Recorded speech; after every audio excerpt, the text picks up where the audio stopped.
you doing? I'm not bad, Ian. How are you? Uh, Nice to sit down at the end of another busy day with a cup of tea and a nice branded mug that we probably should start selling because I keep using these every time I'm doing an interview. You weren't at Primordial, were you? I was not, no, we get invited every year, but sadly it's too far away for me and around the day job. So was it good? No, there was a guy who came up and spoke to us that was your double. I think I've got a couple of them kicking round. Seriously, Because I a few looked at people him have and I asked was me like, that. I looked at him and I said, I've seen you somewhere before. It might have been you I've seen on socials.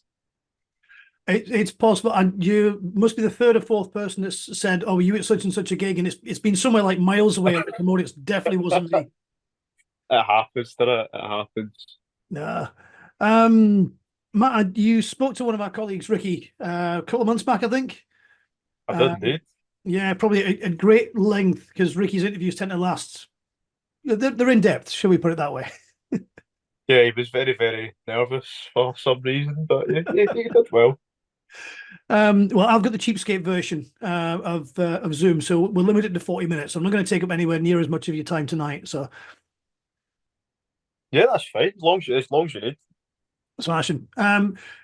Basically, the focus tonight is or it's as we're recording this, it's coming up to Mental Health Awareness Week in the UK, which runs 13th to 19th of May, which is so this video will be going out around about then. Quick look at the website and their socials will tell you that the focus this month is on movement, which is actually quite good when we're going to talk about heavy metal as well. I'd have thought. But first of all, just a little bit about yourselves. Obviously, heavy metal therapy. I had a quick look on your website. Been going for almost 6 years now. 6 years in September, would that be? I'm not entirely sure when our birthday is, but that sounds about right because I got involved about two and a bit years ago now, but about 6 years sounds right. Yeah. So tell us a little bit about what you do. How does heavy metal and mental health collide? I think that when we started, it was because we're created by mental health professionals and they obviously are into metal. So they found correlations between metal being beneficial for your mental health. And then the original mission statement was, right, we'll set this up. And if we can get 100 of our friends to like it, great. And then as it started to grow, when people were sharing their stories with heavy metal therapy at the time, I wasn't involved, but at the time when it started, they decided, right, let's set up a website because people were giving us their stories and what metal meant to them, their mental health journeys. And so we started the website and started to put them on the website so they wouldn't just disappear from the feed. Because we all know that social media is like once it disappears from the feed, that's it, it's gone. You can't find it anymore. Yeah. So we decided to put them on the website so people can continue to find them. As we've grown, we've now got parts of the website. We've got the resources called A Place for My Head, which I've contributed one, the general anxiety one. There's autism ones, ADHD ones, and just about something for most things you can think of. And what I like about that part is that's all created by members of our community that have got in touch when they've been reached out to and said, right, this is my experience, this is what I've done, this is what helped. Here's some songs that in with it. Here's some resources that you can follow on if you need further help, further guidance, or even reach out to the page and we could potentially signpost you to somewhere Mhm. more helpful. Yeah, that's the word does come up. I did one of the mental health first aid courses myself a couple of years back, and signposting is something which almost anybody can do. It's all about knowing where to divert somebody to actually get the help they need. Somebody who does first aid is there to just basically patch over something and direct them towards an actual professional. Um, how did you get involved with the page? What was your link? Did you happen to know one of the guys, or did you come across it and think, I like this? So the funny story about how I got involved was it was completely by accident because I can't actually remember how I came across it. I must have been following them on Instagram because I was seeing some of their stuff and I knew they did playlists and I was at the time I was blogging and doing my own thing. I Mhm. was thinking about writing about my own mental health and my own struggles and my journey. And so I reached out to them saying, this is what I'm thinking about doing. Would you be up for doing a playlist for me? And then it ended up, I wrote something for their website, was published that week, and then it's snowballed from there as to where I do things like talking to yourself right now. Because I actually found out about you guys, if I remember correctly, it was a KK's Priest gig 6-ish months ago, I think. And I found one of these cards kicking around. They've been handed out in quite a few places, usually scattered in the lavies or put on the That KK Steel Mill. what at the SWG3 in Glasgow. Oh, was it the one in Glasgow? So somebody's been putting them out. That wasn't even me. Yeah. I'm well chuffed with that. There's a handful of them. No, it was one of these things. I picked it up and thought, that sounds really good. I remember showing it to one of my friends, one of my work colleagues that was there as well. I thought, that's a really good idea. And I think that's how Ricky got hold of you as well. I think I passed all the details to him, and that conversation started. And again, let's circle back to, again, the mental health thing. A conversation being started, that's always a good thing. Absolutely. Do you think, or do you find that we do say a lot recently, and particularly over the last few years, that talking about it is a really important thing? Is that something you tend to find often is initiated by the person who needs the help, or more often by somebody who recognizes somebody needs the help, or is it kind of 50-50? I think it can be a bit of both. It all depends on if you're the person that can help, where you're at, if you're ready to open up, if you feel the person is going to be receptive to you, because I think there's nothing worse than if you think they're going to open up to someone and you're not going to be listened to. So it's, I suppose, feeling safe to be able to open up, and that knowing that that person's going to give you their attention and not sort of disregard it. And so almost I think giving someone the permission to share is a big thing, like having that permission, and they will then more naturally open up. Mm-hmm. So, I mean, letting somebody know that, for instance, that they're in a safe space. And oftentimes it's down to the individual. Some people find it easier to talk to a professional who could potentially be a bit more detached. Some people prefer to talk to somebody who they know well and they feel comfortable with. So I think the kind of message there is, if you are struggling and you need to talk to somebody, there is always somebody who will listen, even if it's just, let's say, a complete stranger on the end of the phone, such as the Samaritans, as one example. And if your friends are good friends, they'll listen. And if they're not up for listening, I'm sure if they're a good friend, they'll tell you. But it's never a bad thing to open your mouth and start the conversation, I would have thought. Absolutely, I think it takes a hell of a lot of courage to even start that conversation, and it's sometimes even knowing the language to use. I know for myself and my own experiences, it was at the time probably I didn't, when I needed help most, and I didn't ask for it. It's because I didn't know how to describe what was going on. Whereas now, years down the line, I'm equipped with a lot more tools. I know how to describe certain things. I know what people to turn to with what, because obviously everybody's not going to be the person to turn to with that problem, which is absolutely fine, because some people won't be as comfortable talking about it. Some people might not be there yet and ready to talk about it, which is absolutely fine, because there always will be someone to talk to, which I think is the thing to bear in mind if you're feeling really low, is that there's always someone out there that's been through what you've gone through and has got through it. So it does get better, and you can get through this. Yeah, it's a really important message. Because I don't suffer as much as I know many other people do. And one of the reasons why we're highlighting Mental Health Week is because every single person at Moshville Times, every single one of them has either been directly affected by poor mental health themselves, or somebody very close to them, or knows somebody. It's literally impossible to go one step of separation without hitting somebody who struggled. And the depths to which people will go can be absolutely horrendous. But as you said, there is no one person who's suffering something that somebody else hasn't been through. There's a wealth of experience out there. There's people who've made that awful journey and they've clambered out of it. And sometimes it isn't easy. And again, I think that's something which needs to be really emphasized, that particularly when depression's one example, and it's probably one of the most well-known ones, is that when you're down in that hole, it can seem like there is absolutely no way out. Every time you take 2 steps up, you fall back down 3. But eventually you will find the way out there, whether it's medication, whether it's therapy, whether it's friends' help, whether it's time, whatever.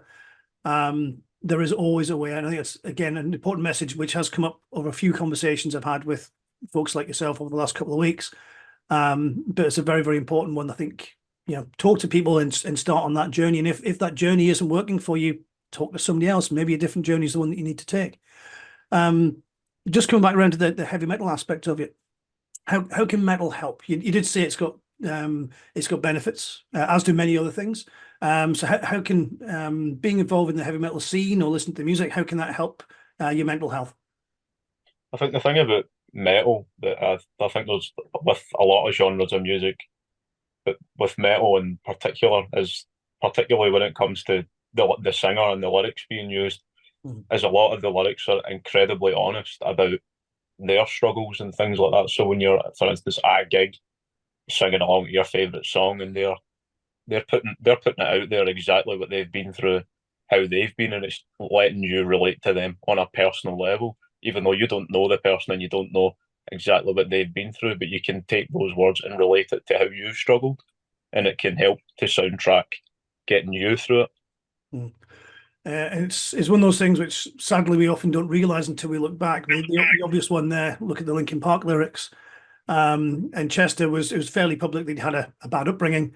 But when you actually, those lyrics which you were singing, well, I was when I was mid-20s, when the band were big, and you're looking back now and you think, good God, for this guy to have written this stuff, he was in a horrible, horrible place. And even all the help in the world obviously didn't do him as much good as we'd have wished.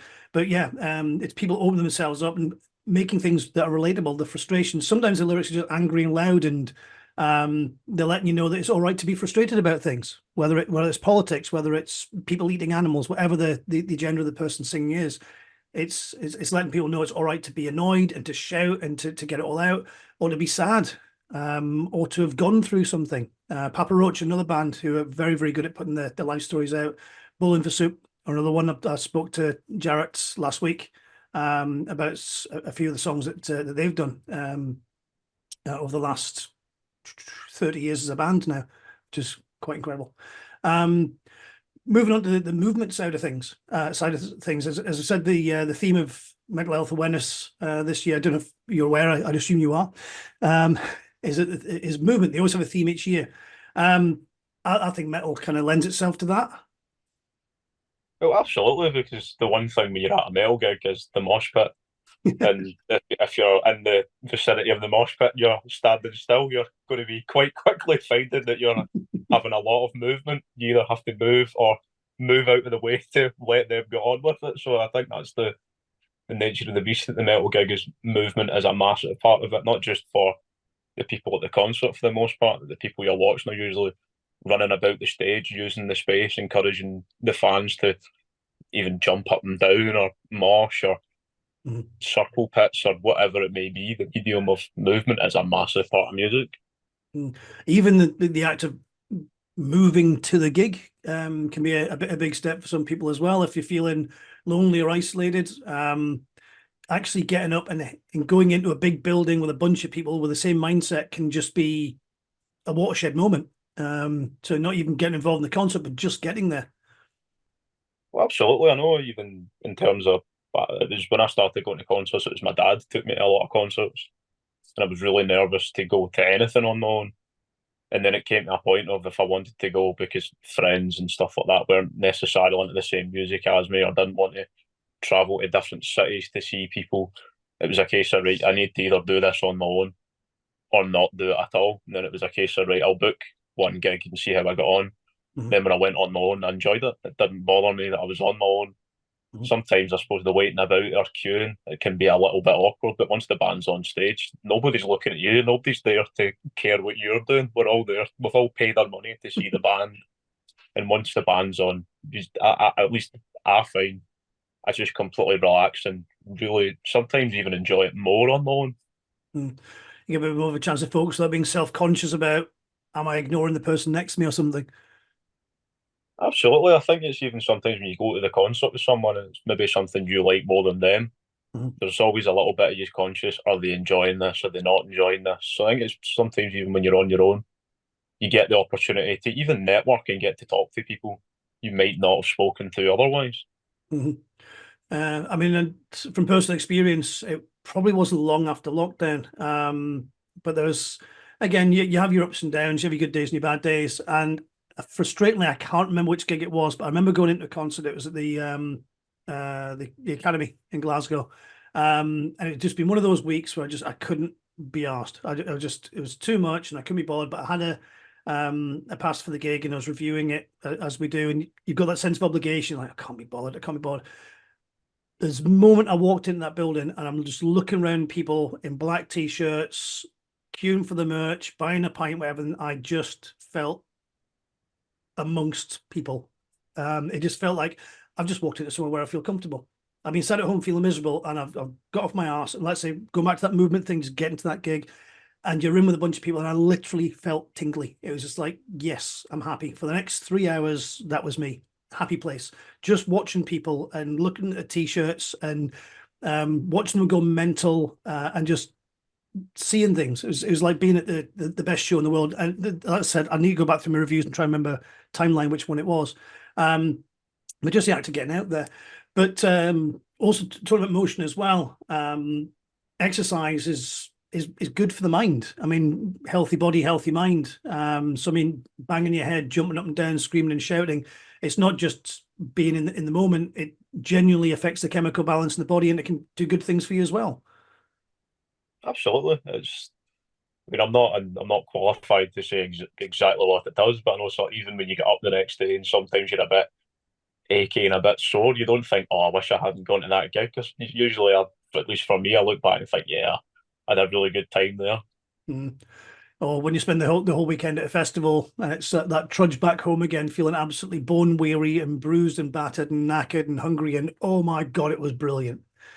Uh, Well, I mean, funny you should mention festivals because last year was the first festival I went to because we worked alongside the team that do welfare at Bloodstock, and it was kind of once I had left, just driving down the motorway, all of a sudden I was just listening to this song and I just burst into tears because it just hit me everything that had happened and all the build up and all the nerves, and then it was driving away. It finally hit me. Oh God, that actually happened. That wasn't a dream.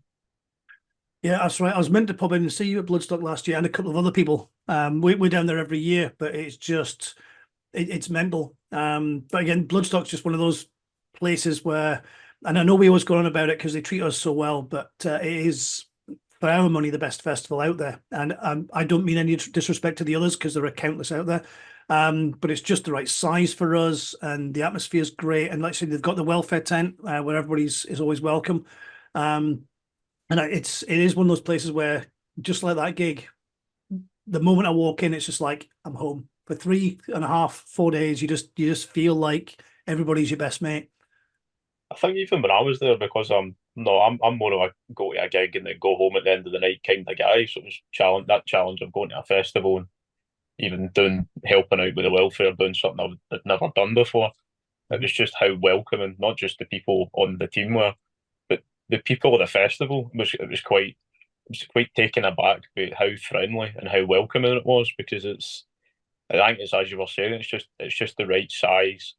The vibe is really good and it seems like everybody's there to have a good time. I didn't really come across people that were just there to cause trouble or wanted to sort of lower the mood. Mm. It's again, you've got that whole you can just walk in and watch people all day as well. So many people just put so much effort into the costumes, into the makeup, and in the dress and stuff. It's and yeah, other festivals are just as good with downloading whatever. I love crowd watching, um, whether I'm at a gig or a festival. Something it's great just watching people go by and go, that is an amazing outfit. And the great thing about being somewhere like Bloodstock or anywhere else in the metal scene, I think, is being able to just walk up to people and say, I love what you're wearing. And they don't think you're weird. I Most think of the time. even at Bloodstock because I know they did the thing you might be aware of it as well, was they did the pink for Sylvia for Yeah. Sophie Lancaster's mum. You can And the just about day see some pink left at my beard from 2 years ago, believe it or I've not. tried to I've been trying to find anything pink was a nightmare because I'm a big hip hop fan as well, and I'm a big Run the Jewels fan, and I thought there's going to be people looking at me not having a clue what this is. And then there was this guy came up to me and he knew exactly who they were, and we ended up with a conversation at Run the Jewels. And I'm like, I did not think I'd be at a metal festival talking about one of my favourite hip hop groups. And it was just amazing to have those experiences. It's just how open-minded I think the metal community truly is. Yeah, well, to be fair, with a band like Seething Akira playing on the main stage and Waterlines on one of the smaller ones, you've got the hip hop influence of a couple of bands that were playing last year, so Oh, um, absolutely. that probably helped. God, they were good. Steven Akira, I think I was on shift when they were playing. Well, at least you might have just been able to hear them anyway. But yeah, we've got I some think we were Seething. camped next to them actually. I seem to remember one of, I think it's Ben that get interviewed when me and Ricky were getting. I think they were in the camper van next to us, or one of the band members. I'm sure he mentioned something about that. They are the loveliest bunch of guys. I mean, for Southerners, I mean, they're all down south and stuff. I mean, apart from that, they're just the nicest people you'll ever meet. Um, had a great interview with them as well, which again, find on the YouTube channel and so on. Um, as a mental health professional, and obviously you're involved with the website, um, give us some obvious advice for someone who is feeling that they may need to communicate. What advice would you give them? We've talked about just opening up to somebody. What other paths maybe could they be open to someone if they're not quite ready to speak yet? What else could they do? I think it's even with the benefit of me, and because I'm not a professional in any way at all, I just sort of slipped into this, and I've now got friends through heavy metal therapy and that where I've had the benefit of speaking to professionals. Is there are more than one way of reaching out and asking for help, and I think a lot of people assume that it's, oh, you need to go and talk to someone. It's like, not necessarily. I think now with the benefit of the internet, we don't have to do that anymore if that's not the way you want to do it. Because I know, particularly when I was struggling, talking was the last thing I could have done. Never mind want to do. And I think there's a resource I really champion and love. It's called the Hub of Hope. And if you go on that and type in your postcode, it'll tell you everything that's in your area that you can access for help. So that's a really fantastic tool to just, it'll tell you everything. So even if you don't want to talk, it might not be face to face, it'll tell you what's available, full stop. There should be something there on that site for you, hopefully. And then if not, it could be a case of, even there's always the Samaritans, and there's online live chat ones now. So there's other options for people that maybe don't feel ready to talk, or don't feel like they can talk, or they want to go down the live chat option, or if you want to even email different things. I'm sure if you came to our website and you were particularly struggling and wanted to leave an email, we could signpost you to somewhere else that would be able to help you more. I mean, I could be wrong. I think the Samaritans even do text messaging now as well. I Which think they do. I think yeah, they do. which is again very useful, particularly for I was going to say the younger generation. But I think pretty much so many people now are just they tend to send a message rather than ring somebody up. It's an easier way to communicate. It's more natural to a lot of people to WhatsApp or to Snapchat or to send an SMS. So there are alternatives. Talking to somebody doesn't necessarily mean physically talking. It means communicate. Yeah, absolutely. Yeah. So Hub of Hope you mentioned, we'll make sure on the web page, it'll be above me, and if you're on the YouTube, I'll make sure it's down below there so people can just click on that one. It's a great resource, not one I was aware of. So thank you for that. Really useful. Yeah, that one, even when I finished the interview, if you want to go and have a play about that, you just type in your postcode, and it's interesting because there's ones you might not have thought of Mhm. that will come up. I think I went on it a long time ago when I was struggling, but I can't remember exactly. I don't think I'd actually ended up using anything from it, but it's known, it's there if you need it, and it'll tell you Mhm. what you can do. Obviously, we know that it would be in an ideal world, you could go to the doctor and request to speak to somebody, and hopefully you would get professional help. But we know that's not always the case, and can be a lot harder. So Yeah. I think with the benefit of peer support groups, not to fill the gap, because I don't think you can ever replicate professional help, but it's in the absence of those services, there are things there that can give you help in the interim while you're waiting, or potentially on the waiting list, Yeah. or even to relate to someone else. I think you can't replace that relatability of relating to someone else's story where you think, oh, they've been through what I've been through and they're still fighting through it, so maybe I can. Yeah. The whole keep yourself going kind of thing. Absolutely, yeah. Yeah, certainly very important. So wrapping up the mental health thing, just about yourself. What gigs have you got coming up? What have you got planned in your solo gig going life then? I think the next one of the next big gigs I can think of that I'm going solo is I've wanted to challenge myself to go to London on my own, so I'm going down to see AC/DC on my own in July. Aside from that, I can't think of who else I've currently got tickets for because I'm in that position where I've got tickets for stuff coming up, and I'm like, right, what's coming up and what's coming up when? Because you've got to buy stuff a year in advance now, so you just forget what you've got. It is bonkers, isn't it? Yeah, you're getting seems to have advertised more than a year in advance, particularly if the big ones like AC/DC. I presume that's Wembley, is it? Yeah, I'm going the July 7th. I'm going.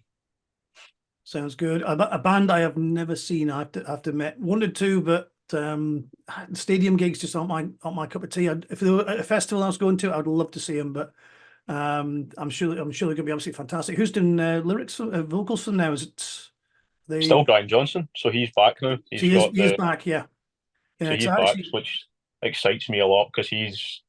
I think when I started to get into music when I was a bit younger and kind of got AC/DC were they're my favourite band, Mhm, and I've always sort of looked up to Brian Johnson as almost like a sort of grandfather figure as a sort of music hero. So it's mhm, to get to see everything he's come through, and now he's back with the band, getting to front the band again is just really mhm. amazing. To the feat of technology that he technically shouldn't be doing this, and now he gets another chance to do it. Yeah, I mean, to be fair, I'm slightly biased. He's from the northeast, and so am I. So obviously, he's one of ours. But there isn't anybody else who can rock on stage like that and wear a cloth cap. I mean, he's literally unique in that manner. I think it's just it's that sort of Geordie working class mentality of, and I think he's always carried that with him, and it shows that he's never seemed as if he's above his station or doesn't care. He always seems like he cares about his fans, which is something I like about him. Yeah, and it is something that now you mention it is quite prevalent in the metal and rock community. You've got even some of the massive bands. You do get the gestures and the things they do, either on stage or just and they reach out. I mean, off the top of my head, Slayer a couple of years back, I think it was one of the final two shows. There was a fan that was struggling to get there, and he actually posted on social media he was going to sell his car so he could buy tickets. And Tom Araya actually reached out to him and said, don't sell your car, dude. Here's two tickets, and just basically put them on the guest list for the gig. And yeah, a band that size is still reaching out, and you see it all over the place as well. It's a nice environment to be in, where bands will still remember where they came from. These people put the food on the tables even after all those years. Absolutely, I think when some people that aren't into metal and don't get it, they hear obviously the extremity of it and the screaming and stuff like that, and don't necessarily appreciate what's behind it or the message behind the lyrics. Which I mean, there's nothing wrong with that. It took me a long time for my ears to get in tune to properly appreciate more extreme metal, but I think it's once you start to appreciate it and actually hear what they're singing about, it's you realise it's not just a guy screaming into a microphone, it's a guy screaming about what's happened to him or something about his journey in life or their story or their tale. Mm. And again, it's a very political genre as well. On both sides of whatever divide you want to pick, there'll be bands pushing one way, bands pushing the other. For every Ted Nugent, there's I don't know, a Bon Jovi singing the other side of the argument. One's pro-gun, one's anti-gun, and you can pick any divide there. But I think it's the passion and the fact that again, you can say what you like, really. And I think with us still being a fairly small genre compared to the pop and country in the US, I think people feel a bit more like I can just say what I like. I can be myself. No matter how big or small the band is, they're just like, we're going to go out and we're going to sing about disemboweling somebody, or we're going to sing about how bad the Tories are, or whatever the message happens to be. People just feel comfortable saying what they like and knowing that their audience is not always going to be 100% agree with them. But you know what? It's music, and you're making a point. I think that's the thing, is you don't have to necessarily agree with everything the band does. It's about going to the show or listening to the album or listening to the song and whatever it means to you or connecting in that moment, or even just to listen to the song and disappear for a while into the lyrics or the music. it doesn't have to be of the one size fits all, because I think it's an incredibly diverse genre, especially now where you've got a band like The Who coming out of Mongolia that a long time ago might not have been able to happen. And obviously they sing entirely in their native language. Yeah. So it's fantastic that metal's now starting to come to that, where you're seeing all these different influences, and it's just, especially from for me, that's someone from the younger generation, getting to see these bands coming from different ways, because it's exciting for where the genre will go next. Yeah. And realizing how big the scene is in some countries. I mean, we've covered some musicians recently from Iran who obviously they struggle to play the music live. And then you've got bands like Bloodywood, who've you think, oh wow, an Indian metal band, that's really unusual. And then you actually realize the Indian scene, it's huge. They have actually quite big festivals in India. I mean, okay, for the size of the population, it's not massive, but it's impressive to realize the fact that there are dozens of bands from India. And most of them are really bloody good as well. I think they probably have to be to try and get rise above the sound, particularly internationally. But it's lovely to be able to, particularly somebody like Bloodywood or like The Who, where they're not just a band from that country that play metal, they're a band from that country that play metal with their own traditional instruments, their own traditional singing methods, their own traditional song lyrics, and the sounds, Skalmold even from Iceland. Their lyrics are phenomenal. The stories are brilliant as well.